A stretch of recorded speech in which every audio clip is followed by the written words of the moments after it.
Good morning, Rob. Happy Wednesday. Hopefully no hippos roaming around or anything like that. No hippos. We had a lion last week at Palabora. Hippos this week at Richards Bay. So nothing yet, but, we're in Africa. Anything could happen in terms of wildlife. And if it does, we'll bring it to you. As we here in a minute with your weather, so stick around for that. Let me take you to the roads and show you what's going on at the N3. This is driving down to Durban. This is just approaching Escort. So if you're coming off Van Rieden's Pass, heading to Durban, approaching Escort just by the Ferrer exit, a big truck overturning and blocking the Durban-bound carriageway. You can see the motorist there being shipped via the central reservation to get past that. So morning of disruption, of course, not only delays driving into that, but at some point a full closure to recover that incident just by that Ferrer exit on the Durban-bound carriageway. Now, talking of Durban, we are building towards a 35-hour closure this weekend of the N2 highway. It's all going to be closed between Spaghetti Junction and Umgeni Road both ways, and it's to do with the demolition of this bridge. The M13 bridge over the N2 will be demolished. So that M13 will also be closed between Westville and Sherwood for the duration, but that's your big one. The N2 fully closed between Spaghetti Junction and Umgeni Road. And this weekend, 6 p.m.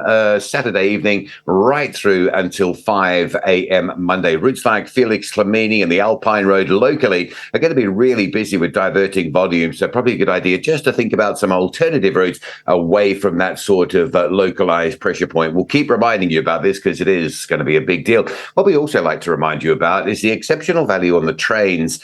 And I saw this yesterday. This is in Gauteng. You can go from Ga-Rankuwa, top end of Tshwane, right? From Ga-Rankuwa, you can catch the Metro Rail train all the way down through to Soweto, and Naledi, Soweto, for just R12.50. There is no value like that in terms of transport options. R12.50, Ga-Rankuwa to Soweto. You can do that trip on the train one way for the price of half a litre of petrol. That is quite amazing. The thing with Metro Rail is that the further you travel, the cheaper it is. And they're running these people's trains these days, the old, what they refer to as yellow bones, are a thing of the past. I think you only find those yellow trains on the Vereeniging line. Apart from that, it's all those new, safe and secure people's trains. So really good value on the trains. We'll keep reminding you about that as well. Also, don't forget today being a Wednesday, the N2 will be shut between Makanda and Fish River Pass. It's a normal Wednesday thing. 2 p.m. to 5 p.m. is what we understand will be the closure today. A 3-hour shutdown of the N2. If you're around that part of the Eastern Cape this afternoon, motorists will be diverted